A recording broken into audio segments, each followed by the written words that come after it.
చంపుకొని, ఎంతమందిని చంపుతారో చంపుకొని మన భారతదేశంలో ఒరిస్సా రాష్ట్రానికి పరిచర్యకు వచ్చాడు గ్రహాం స్టైన్. ఎంతో గొప్ప పరిచర్య అందించాడు.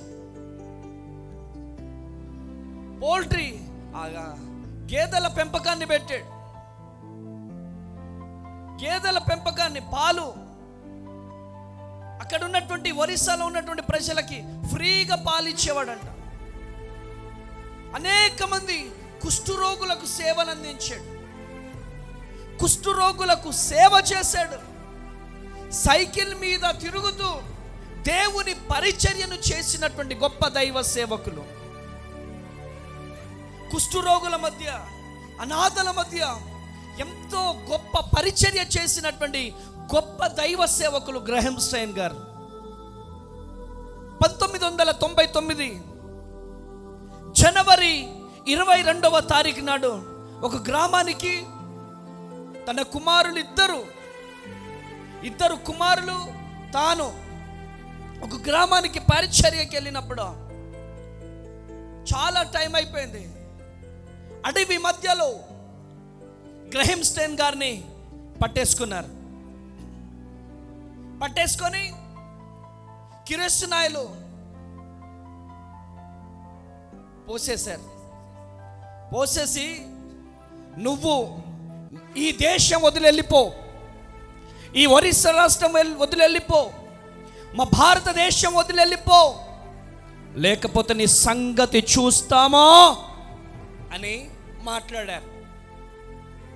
ఆయన మాట్లాడినప్పుడు ఆయన ఏమాత్రము కూడా నిరుత్సాహపడలేదండి. లేదండి, దేవుని పరిచర్య చేయడానికి వచ్చాను అని చెప్పి ఆయన ఎంతో బ్రతిమలాడాడు. అయినా కానీ ఆ పిల్లలను కూడా వదిలిపెట్టలేదు. నన్నేదైనా చేయండి, కానీ పసిబిడ్డలండి, పసిబిడ్డలను దయచేసి ఏమనకండి, ఆ పసిబిడ్డలను ఏం చేయకండి బ్రతిమలాడుకున్నాడంట. అయినా కానీ ఆ పసి బిడ్డలను కూడా వదలకుండా అతి కిరాతకముగా పెట్రోల్ పోసి ఆ కారులోనే తగలబెట్టేశారు. ప్రియమైనటువంటి దేవుని బిడ్డలారా, నాకు అనిపించింది, నా చిన్న బిడ్డలు ఇద్దరు ఉన్నారు, తన్విత్ ఉన్నాడు, దర్శత్ ఉన్నాడు. చిన్న బిడ్డలకు ముళ్ళు గుచ్చుకుంటేనే, కింద పడిపోతేనే డాడీ డాడీ అని ఏడుస్తారే, అలాంటిది అంత పెద్ద మంటలో కాలిపోతుంటే వాళ్ళ డాడీ ఎంత దుఃఖపడి ఉంటాడు. తన శరీరం కాలడం కాదు కానీ తన కళ్ళ ముందు ఇద్దరు బిడ్డలు ఇలా కాలిపోతుంటే, ఇలా దహనమైపోతుంటే గుండె ఎంత ఏడుపు వచ్చి ఉంటుందో ఒక్కసారి ఆలోచించవలసిందిగా ప్రభువు పేరిట నేను మనవి చేస్తున్నా.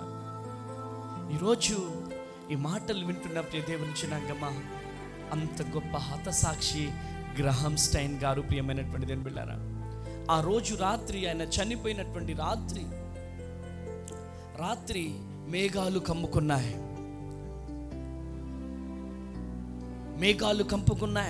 భయంకరమైనటువంటి తుఫాన్, భయంకరమైనటువంటి వర్షం, సూపర్ సైక్లోన్ అని ఒక తుఫాను దేవుడు అనుమతించాడు. అదే ఒరిస్సా రాష్ట్రంలో కొన్ని వేల మంది చనిపోయారు. కొన్ని వేల మంది సేవకుడు చనిపోయిన తరువాత కొన్ని వేల మంది చనిపోయారు. ఎక్కడ పూడ్చడానికి కూడా స్థలం లేనటువంటి పరిస్థితి. కుప్పలు కుప్పలుగా శవాలు. ప్రియమైనటువంటి దేవుని బిడ్డలారా, హల్లెలూయా, హల్లెలూయా. ఈరోజు ఈ మాటలు వింటున్న ప్రియ దేవుని జనాంగమా, ఆ రోజు ప్రధానమంత్రి అటల్ బిహారీ వాజ్పేయి ఉండే. అటల్ బిహారీ గారు వచ్చి వాజ్పేయి గారు మాట్లాడారు, అమ్మా ఏం చేయమంటారంటే, మీ దేశానికి వచ్చి కుష్ఠరోగులకు పరిచర్య చేశాం, అనాథలకు పరిచర్య చేశాం. పరిచర్య చేసినందుకు చాలా మంచి బహుమతి ఇచ్చింది నాకు భారతదేశం. ఏం చేయమంటారు, వాళ్ళని జైల్లో ఏమంటారా, ఉరిశిక్ష ఏమంటారు అంటే, వాళ్ళని మేము క్షమిస్తున్నాము. గట్టిగా చప్పట్లు కొట్టాల, హల్లెలూయా. ఎవరైతే నా భర్తను చంపారో వారిని నేను క్షమిస్తున్నానని చెప్పి క్షమించిన గొప్ప దైవ సేవకురాలండి గ్లాడిస్ స్టెయిన్ గారు తన సతీమణి, గ్రహం స్టెయిన్ గారి సతీమణి ఎవరైతే చంపారో వారిని క్షమించింది. ప్రియమైనటువంటి దేవుని జనాంగమా, ఈరోజు ఈ మాటలు వింటున్న ప్రియ దేవుని జనాంగమా, ఆ తారా సింగ్ అనే ఒక వ్యక్తి గ్రహం స్టెయిన్ గారిని చంపడానికి ప్రయత్నం చేశాడు, చంపాడు. క్రైస్తవ వ్యతిరేక ఉగ్రవాది ఈరోజు అనేక మంది క్రైస్తవులను చంపాలి. ఎస్, ప్రవీణ్ పగడాల అన్నగారిని కూడా చంపారు, ఎట్టి పరిస్థితులలో చంపేశారు.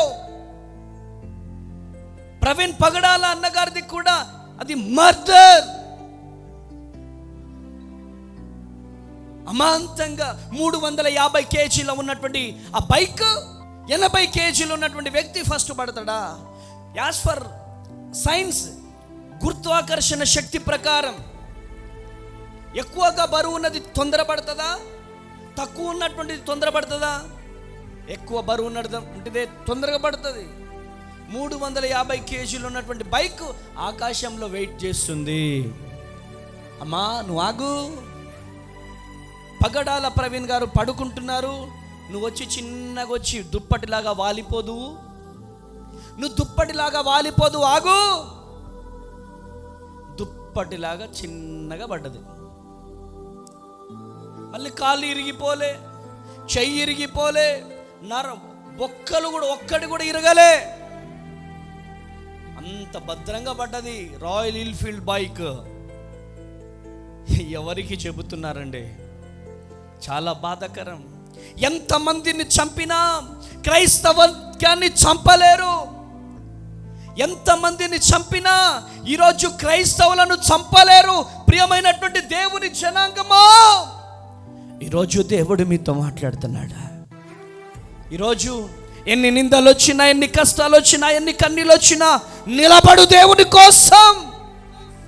సేవకులను చంపుతాం అంటే చావుకు భయపడిన వాళ్ళు కాదు సేవకులు, అన్నిటికీ తెగించిన వాళ్ళు. ఒక గ్రహం స్టెయిన్ గారు, ఒక పగడాల ప్రవీణ్ గారు, అనేక మంది హత్య సాక్షులు ఉన్నారు. ఈరోజు అనేక మంది గ్రామాలలో పరిచయం చేస్తుంటే తలకాయలు పలగొడుతున్నారు, మందిరాలు కూలగొడుతున్నారు. ఎవరు ఎన్ని చేసినా దేవుడు లేవనెత్తే దేవుడై ఉన్నాడు. గట్టిగా చప్పట్లు కొట్టాలి. హల్లెలూయా.